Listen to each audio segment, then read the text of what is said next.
नमस्कार दोस्तों, जरा सोचिए। आप हर महीने अपने बैंक पासबुक में पेंशन के पैसे चेक करते हो और अचानक एक महीना ऐसा आता है जब खाते में कुछ पैसे नहीं आते। दिल दहल जाता है। यही कहानी है आज लाखों पेंशनर की, जिनकी पेंशन सिर्फ एक छोटी सी गलती की वजह से अटक जाती है।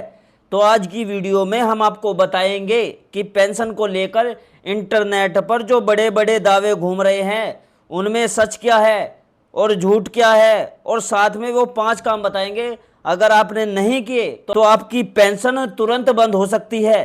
तो वीडियो को देखो, आखिर तक जरूर देखेंगे, क्योंकि आखिरी वाला पॉइंट सबसे ज़्यादा लोग मिस कर देते हैं और यही उनकी पेंशन रोकने की सबसे बड़ी वजह बनता है। तो अगर आप चाहते हो कि आपकी पेंशन लगातार आपको मिलती रहे, ठीक है, और रुके ना, तो वीडियो पूरी देखना, जब ही आपको पूरी जानकारी मिल पाएगी। समझ गए? तो पूरी वीडियो देखेंगे। और अगर आपने अभी तक वीडियो को लाइक नहीं किया है तो लाइक कर दो, कमेंट कर दो, ठीक है, और शेयर भी कर दो। तो चलो स्टार्ट करते हैं। तो चलो सबसे पहले उस बात की सच्चाई जान लेते हैं जो आजकल हर तरफ छाई हुई है। क्या सच में EPS 95 पेंशन अब 7,500 रुपये हो गई है? देखिए, ये सवाल इतना बड़ा बन गया कि इसके नाम पर सैकड़ों वीडियो बन गई है। तो जरा गौर से सुनिएगा, क्योंकि यहीं पर सबसे ज़्यादा लोग गुमराह हो रहे हैं। अभी EPS 95 के तहत न्यूनतम पेंशन सिर्फ 1,000 रुपये महीना मिलती है। जी हाँ, सिर्फ 1,000 रुपये, और वो भी जब महंगाई आसमान छू रही है। पिछले कई सालों से लाखों पेंशनर सड़क पर उतरकर धरना देकर मांग कर रहे हैं कि इसे बढ़ाकर 7,500 रुपये किया जाए, साथ में महंगाई भत्ता और मेडिकल सुविधा भी दी जाए। और सच में कहूँ तो ये मांग बिल्कुल जायज़ भी है। लेकिन एक बात कान खोल कर सुन लो, ये अभी सिर्फ मांग है, फैसला नहीं आया है इस पर। खुद सरकार ने संसद में लिखित बता दिया है कि इस बढ़ोतरी को लेकर अभी तक कोई भी आधिकारिक आदेश जारी नहीं हुआ है। तो अगली बार जब भी कोई वीडियो देखो आप, या कोई मैसेज आपको कहे कि सुप्रीम कोर्ट ने 7,500 रुपये पेंशन तय कर दी है, एक सेकंड रुकिए और सोचिए, क्या ये सच में सरकारी सोर्स से कंफर्म है क्या? अब आप सोच रहे होंगे तो फिर सुप्रीम कोर्ट का नाम बार बार क्यों आ रहा है? यहीं पर देखो, असली खेल समझना जरूरी है। साल 2022 में सुप्रीम कोर्ट ने वाकई एक ऐतिहासिक फैसला दिया था। उस फैसले में कहा गया था कि जिन कर्मचारियों की सैलरी 15,000 रुपये से ज़्यादा थी, उन्हें भी अपनी असली सैलरी के आधार पर हायर पेंशन के लिए आवेदन करने का हक मिलना चाहिए। ये फैसला सच में बहुत बड़ा था और आज भी लाखों लोगों को इसका फ़ायदा मिल रहा है। लेकिन ध्यान दीजिएगा, इस फैसले में कहीं ये नहीं लिखा कि न्यूनतम पेंशन को 7,500 रुपये किया जाए। दो अलग अलग बातों को जोड़कर एक झूठी कहानी बना दी गई है, और यही कहानी आजकल वीडियो इंटरनेट पर वायरल हो रही है, वीडियो बन रही है, मैसेज चल रहे हैं। चलिए अब बात करते हैं एक ऐसी स्कीम की जो सच में लागू हो चुकी है, यानी सच में लागू हो गई है। यूनिफाइड पेंशन स्कीम यानी UPS। ये सरकारी कर्मचारियों के लिए है। अगर किसी कर्मचारी ने कम से कम 25 साल की नौकरी की है तो रिटायरमेंट से पहले के आखिरी 12 महीने की औसत सैलरी का पूरा 50% पेंशन के तौर पर मिलने की गारंटी है। सोचिए, गारंटी यानी बाजार ऊपर नीचे या कुछ भी हो, आपकी पेंशन तय है। इसमें फैमिली पेंशन का प्रावधान भी है, यानी कर्मचारी के ना रहने पर भी परिवार को सहारा मिलता रहेगा। जो सरकारी कर्मचारी अभी NPS में हैं, उनके पास UPS में जाने का ऑप्शन भी है, लेकिन इसकी शर्तें आपकी सर्विस और सैलरी पर निर्भर करती है। इसलिए अपने डिपार्टमेंट से या PFRDA की वेबसाइट से ज़रूर कन्फर्म करो। अब वीडियो देखो, स्किप मत करिएगा, बहुत इंपॉर्टेंट जानकारी आने वाली है। अगर आप वृद्धावस्था पेंशन, विधवा पेंशन या विकलांग पेंशन पाते हो, ये बात खास आपके लिए ही है। ये सारी स्कीमें आपकी राज्य सरकार चलाती है, केंद्र सरकार इसे नहीं चलाती। इसका मतलब क्या हुआ?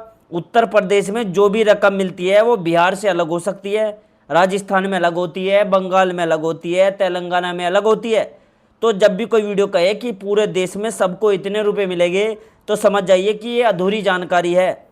आपको हमेशा अपने राज्य की सामाजिक न्याय विभाग की वेबसाइट या नज़दीकी जो ब्लॉक ऑफिस होते हैं, वहीं से आप सही रकम पता कर सकते हो। इसके लिए मैंने आपसे कहा था कि आखिर तक रुकिएगा। ये 5 काम हैं, और अगर इनमें से एक भी छोड़ दिया आपने तो आपकी पेंशन सच में अटक सकती है। चाहे EPFO पेंशन लेते हो या राज्य सरकार की लेते हो, ये 5 काम हर किसी के लिए बराबर जरूरी है। पहला काम और सबसे जरूरी काम है जीवन प्रमाण पत्र यानी लाइफ सर्टिफिकेट। साल में एक बार आपको ये साबित करना होता है कि आप जीवित है, सुनने में अजीब लगता है ना, लेकिन ये नियम है और इसे हल्के में मत लीजिए। ये आप जीवन प्रमाण पोर्टल से ऑनलाइन जमा कर सकते हो, या अपने बैंक, पोस्ट ऑफिस या कॉमन सर्विस सेंटर भी जाकर भी करवा सकते हो।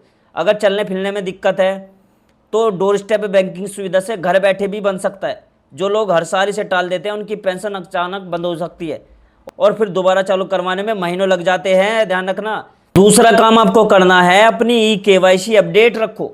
बैंक में जाकर एक बार जरूर चेक करवाओ कि आपकी KYC पूरी है या नहीं है। खासकर अगर साल भर से आपने अपडेट नहीं की है, ठीक है, तो जरूर अपडेट करवाओ।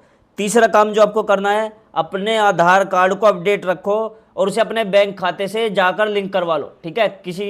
बहुत से लोग ऐसे होते हैं अब भी अकाउंट बिना आधार के चला रहे हैं, आधार जमा नहीं किया, तो आधार जरूर लिंक करो। नाम या जन्म तिथि में अगर जरा सी भी गड़बड़ी है तो पेंशन आपकी रुक सकती है। क्यों रुक सकती है? आधार में तो आपकी नाम डिटेल कुछ और है, बैंक खाते में कुछ और डिटेल है, तो तब भी आपकी पेंशन रुक सकती है। इसलिए सेम नाम आधार में होना चाहिए, सेम नाम आपके बैंक खाते में होना चाहिए। चौथा काम आपको जो करना है वो है DBT यानी डायरेक्ट बेनिफिट ट्रांसफ़र को अपने बैंक खाते में चालू करवाओ। खासकर राज्य सरकार की पेंशन पाने वालों के लिए तो और भी इम्पोर्टेंट है। एक ज़रूरी बात याद रखिए, DBT सिर्फ एक ही खाते पर चालू होती है, तो एक खाता तय कर लो और उसी में इसे चालू करवा लो। और पांचवा काम जो सबसे ज़्यादा लोग भूल जाते हैं, अपना मोबाइल नंबर अपडेट नहीं करते खाते में, ना ही आधार में अपडेट करते हैं। आजकल ज़्यादातर वेरिफिकेशन OTP से होता है, तो अगर आपका बैंक में नंबर बंद हो गया जो आपने लगा रखा है, तो आज ही बैंक जाकर उसे बदलवा लो, नया नंबर जुड़वा लो, ठीक है, क्योंकि OTP उसी पर आ जाता है। जैसे आपकी मान लो पेंशन आ रही है तो आपको मैसेज आ जाएगा कि आपकी पेंशन आ जाएगी, समझ गए, तो your bank credit is pension, ठीक है, मैसेज एक लिखा जाता है तो आपको पता चल जाता है। तो ध्यान रखिएगा, अपना मोबाइल नंबर जरूर जुड़वा लो बैंक खाते में। एक और जो बहुत ज़रूरी सलाह है, आजकल पेंशन के नाम पर इतनी झूठी खबरें फैल रही है, मैं आपको बताऊं कि आम आदमी के लिए सच और झूठ में फ़र्क करना मुश्किल हो गया है। बड़े बड़े आंकड़े दिखाकर आज ही बड़ा फैसला जैसी हेडलाइन लगाकर लोगों को गुमराह किया जा रहा है। इससे बचने का एक तरीका है, कभी भी किसी भी एक वीडियो पर भरोसा मत करो। सीधे EPFO की वेबसाइट EPFindia.gov.in पर जाओ, अपने राज्य की सरकारी वेबसाइट देखो, या PIB फैक्ट चेक पर जाकर खबर की सच्चाई भी जान सकते हो। और अगर आपकी पेंशन किसी वजह से रुक गई है तो घबराइए मत। सबसे पहले चेक करो कि लाइफ सर्टिफिकेट, KYC और आधार लिंकिंग तीनों सही है या नहीं, उसमें सही से लिंक है नहीं। इसके बाद भी अगर दिक्कत रहती है तो EPF पेंशन और EPFO के ग्रीवेंस पोर्टल पर शिकायत डाल सकते हो, ठीक है, ऑनलाइन शिकायत हो जाती है, अब आपको कहीं जाने की जरूरत नहीं है।